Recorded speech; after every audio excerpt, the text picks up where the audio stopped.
Each week, American History TV's Real America brings you archival films that provide historical context for public policy issues of the 21st century. The eyes of the world shifted to the small city of Tuscaloosa, Alabama, within the deep south of the United States of America.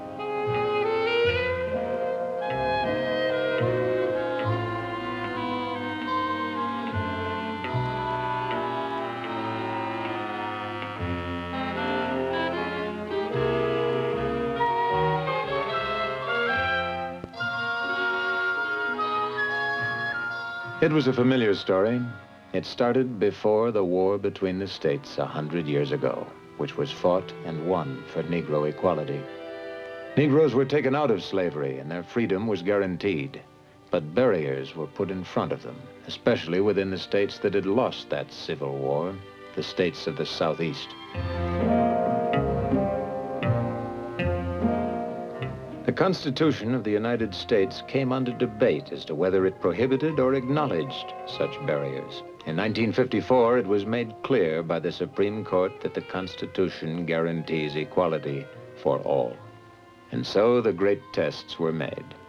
Tests that brought mob disorder and violence to the South, and that required federal troops to ensure the admittance of Negro students into schools other than those reserved for Negroes only. Though the vast majority of the United States was in sympathy with the Negro, some of the citizens were not. Though the United States government supported the Negro, some of the separate state governments did not. And now, the test of Tuscaloosa, Alabama, the last state of the Deep South to resist integration of schools. Once again, the governor of a southern state said, "No Negro shall be admitted to an otherwise white enrollment."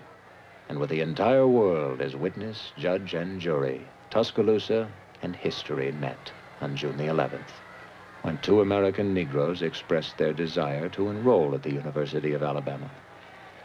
It was, in effect, a single defiant man holding with strength to the weak mores of the past against the Constitution, the government, and the will of the people of the United States, both Negro and white.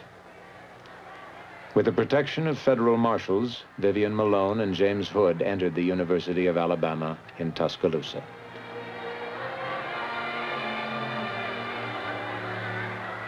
There was no violence.